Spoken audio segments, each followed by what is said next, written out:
మామూలుగా మీకు అందరికీ తెలిసిన శ్లోకమే, గురు బ్రహ్మ గురు విష్ణు గురుదేవో మహేశ్వర గురు సాక్షాత్ పరబ్రహ్మ తస్మై శ్రీ గురువే నమః. రోజు అసెంబ్లీలో చెప్తారు కదా. బ్రహ్మ దగ్గర చేసిన పాపాన్ని విష్ణుమూర్తి దగ్గర చెప్పి నేను ఇలా పాపం చేశాను అంటే దానికి పోతుంది. బ్రహ్మస్థానే కృతం పాపం విష్ణుస్థానే నాస్తి అయిపోతుంది. అక్కడ విష్ణువు దగ్గర చేసిన మహాపాపం ఏదైనా ఉందంటే శివుడి దగ్గర చెప్పుకోవచ్చు. శివస్థానే కృతం పాపం, శివుడి దగ్గర చేసిన పాపం ఏదంటే మళ్ళీ బ్రహ్మదేవుడి దగ్గర చెప్పచ్చు, గురువు దగ్గర చెప్పుకోవచ్చు. వీళ్ళది అయ్యో నేను ఇలాంటి తప్పు చేశాను, నా వల్ల ఈ పొరపాటు అయిందని గురువు దగ్గర చెప్పచ్చు.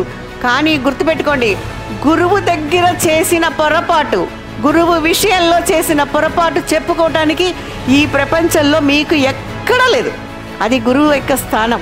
అర్థమైందా? గురువుకి శిష్యుడికి ఉండే మధ్యలో ఉండే అనుబంధం ఏంటంటే, గురువు విషయంలో మీరు ఏదైనా పొరపాటు చేస్తే తర్వాత మీరు రియలైజ్ అయినా కూడా అయ్యో నేను గురువు విషయంలో ఇలాంటి పొరపాటు జరిగింది నా లైఫ్లో అని చెప్పుకోవడానికి ఎక్కడ చెప్పుకున్నా దానికి నాస్తి లేదు.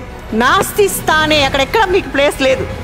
అంటే ఎవరి దగ్గర చేసిన పాపానైనా ఎటువంటి సమస్యనైనా క్షమించగలిగిన ఒక శక్తి గురువుగారికి మాత్రమే ఉంది, అంటే మీ టీచర్లకి మాత్రమే ఉంది.